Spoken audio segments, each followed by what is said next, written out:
avait d'autres œuvres de Chopin.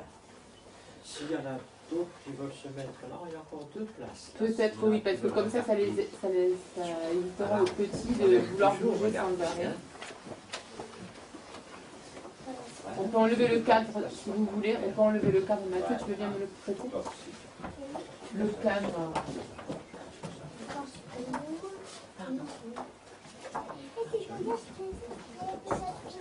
Voilà, on va l'enlever. Je vais le prendre, monsieur Durand. Merci. Voilà. Hein? Alors voilà. Maintenant, Chopin. Tiens, il y a de la place là. Oui, il y a de la place avec toi. Venez. Oui. Voilà. Allez, Elina, je vais tu peux t'asseoir ici. Voilà. Assis près. Je peux t'assis près, monsieur. Donc Chopin a écrit des études. Des études, bah, vous comprenez bien ce que c'est. Des études, c'est pour apprendre. Mais ce sont des études qui sont très difficiles et qui sont aussi de véritables petits morceaux de musique. Mais ils sont plus courts. Alors, voilà. Il y en a une que je vais vous jouer. Elle est en la bémol majeur. Mais ce qui est le plus intéressant, c'est que, voyez-vous, la musique, ça suggère des idées, ça fait penser à des choses quand on joue. Et alors, vous vous demandez peut-être à quoi je pense moi quand je joue de la musique. Car effectivement, ça me fait ça éveille des images, des choses comme ça. Alors pour celle que je vais vous jouer, j'ai préparé pour vous dire ce que je pense un peu quand je la vois, quand je la joue. Hein? Bon, alors voilà. Cette étude me fait penser à un grand oiseau aux plumes multicolores, qui s'éveille d'un long sommeil. Il déploie son cou, regarde le bord de mer où se promènent des mouettes. Vous savez ce que c'est que les mouettes, hein? Ce sont ces oiseaux qui sont au bord de la mer.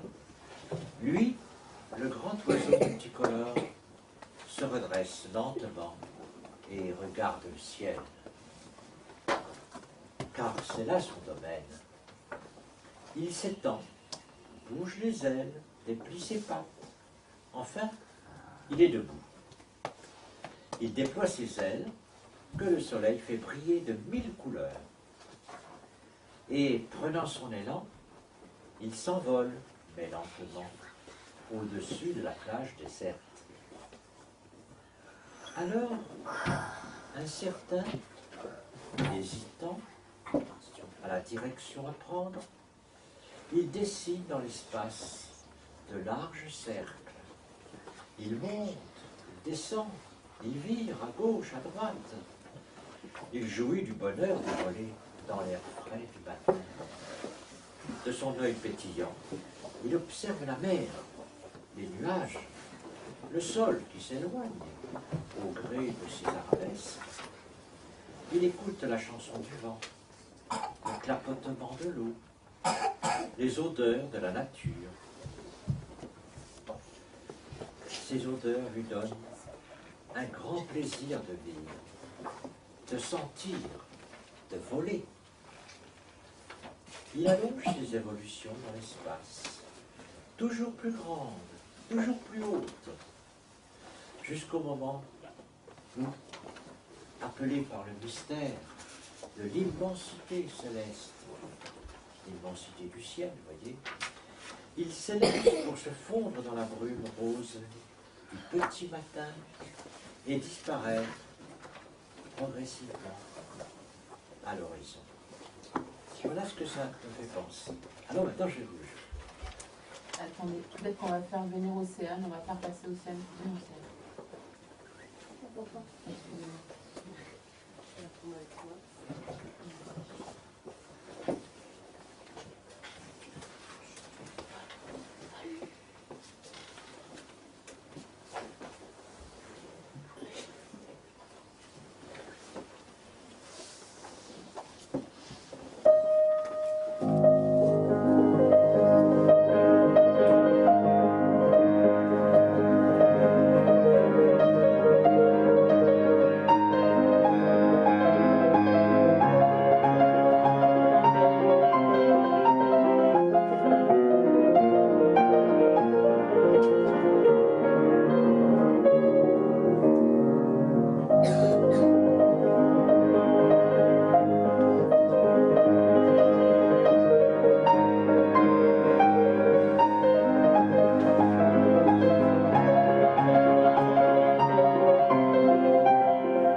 Alors, la première que je vais vous jouer, on dirait quelque chose qui bouge. Alors comme ça peut être, on peut imaginer peut-être un papillon qui tourne, qui tourne. Un oiseau. Ah ben oui, peut-être. Voyons. Et puis la deuxième, alors c'est comme une tempête. Comme des gens qui se sont réunis et qui chantent dans une tempête. Vous avez Comme un entendu ça? tourbillon. Ah oui? Oui, comme un propos.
jusqu'à présent, laquelle avez-vous préférée?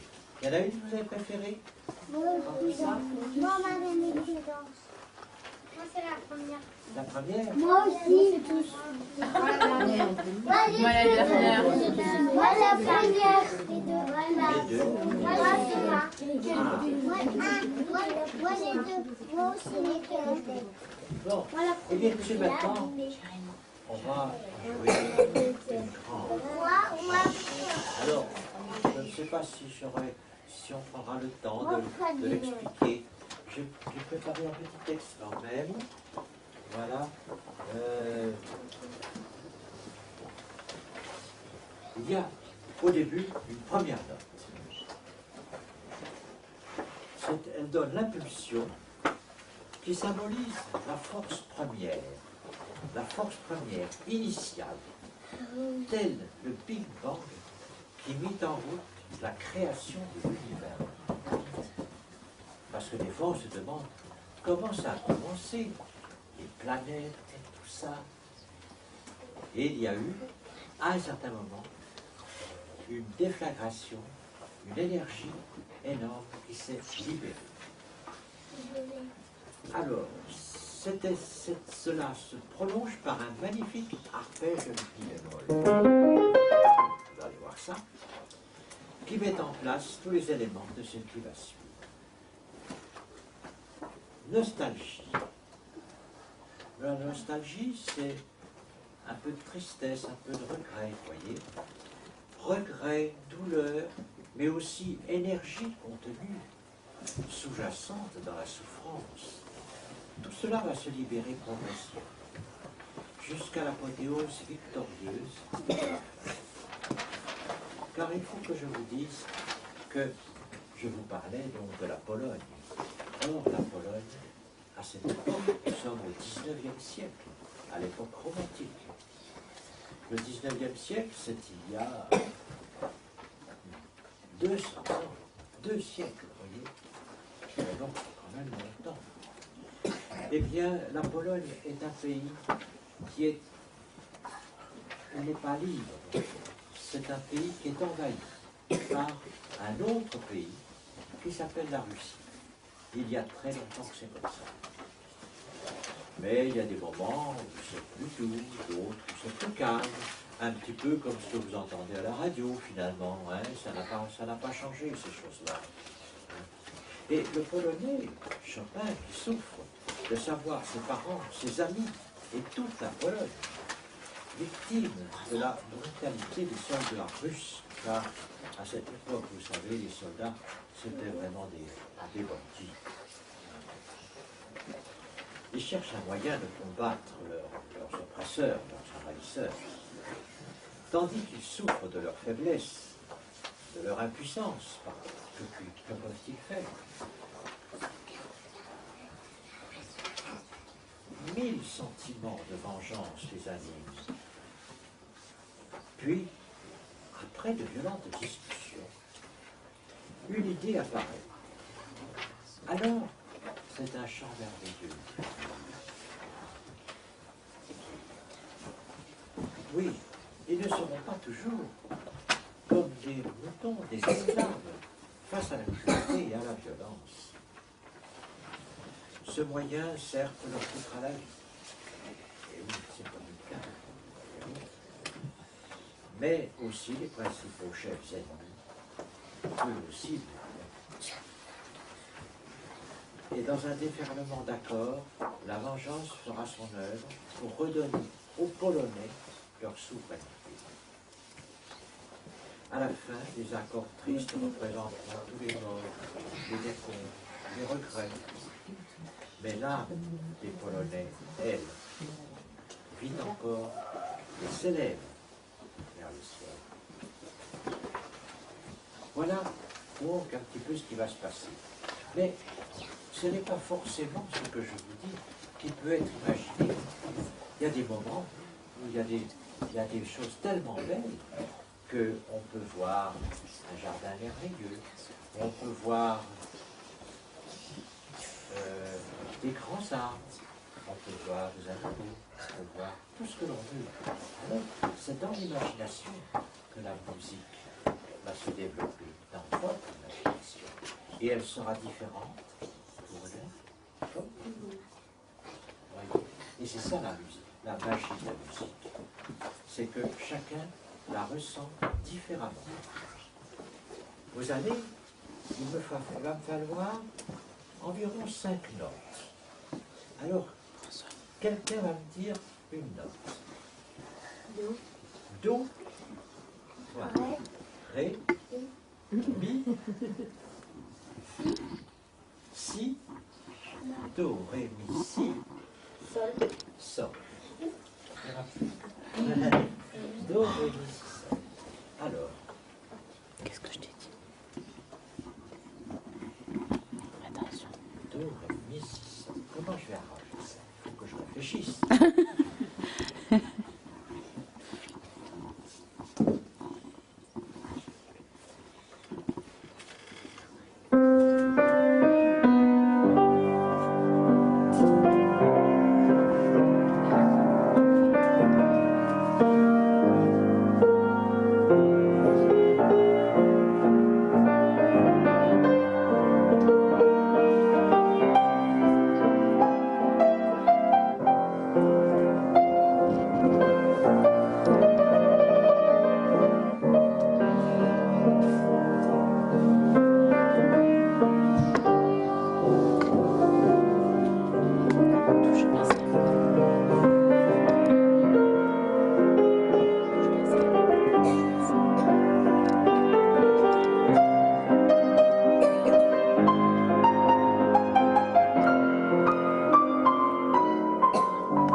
Maintenant, qui est-ce qui va venir jouer?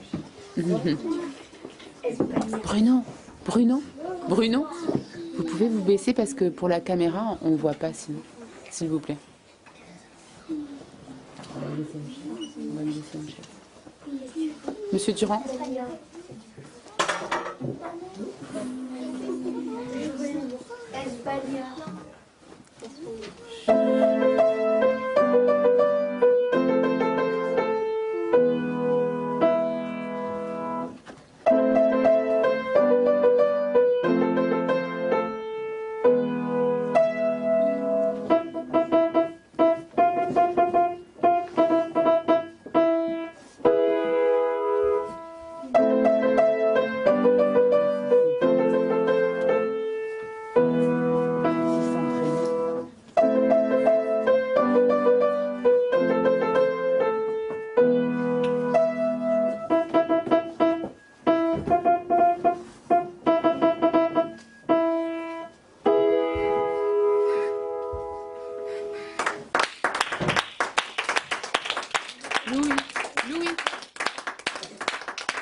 Louis, on t'a pas dit. Louis, on t'a pas dit que c'était à toi. On t'a pas dit que c'était à toi. Reconnu un peu, hein. Alors, oui. Fais jouer. C'est la petite cheminée à sa main. Ah oui. Je connais pas. Il y a deux mains. Ben, comme tu veux.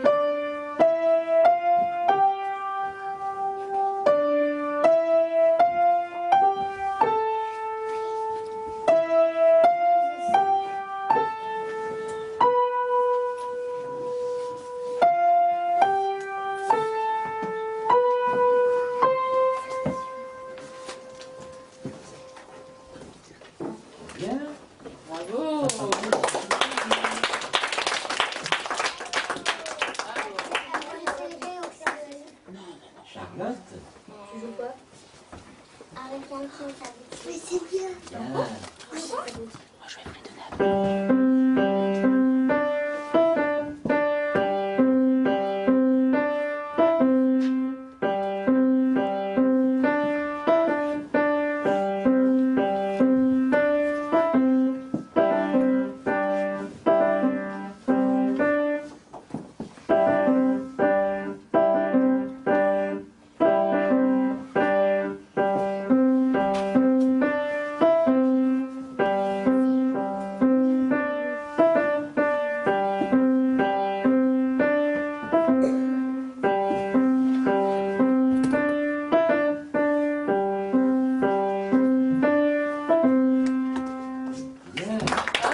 peut remettre le pupitre. C'est quoi, Je vais le remettre. Paul va me le passer.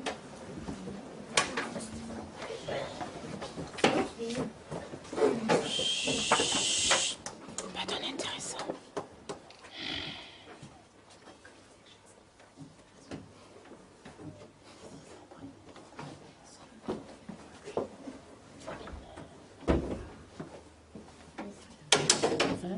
Voilà.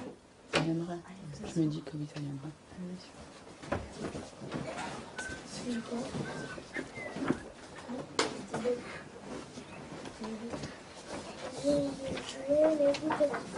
Les gouttelettes.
Bravo!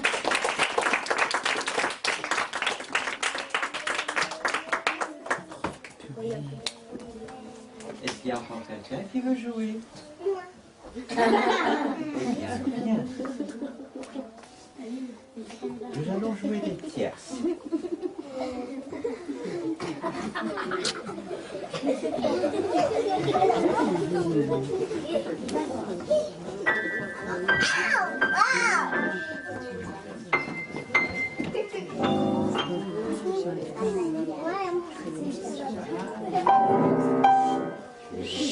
Alors, Les enfants.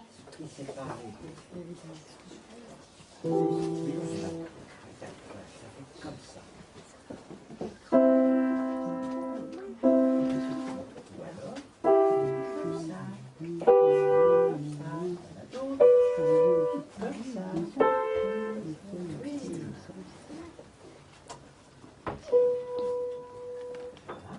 Et puis des fois, on peut faire aussi sur les touches noires. Mais oui, c'est super. Moi, j'ai adoré ce morceau. Je comprends. C'est joli, n'est-ce pas?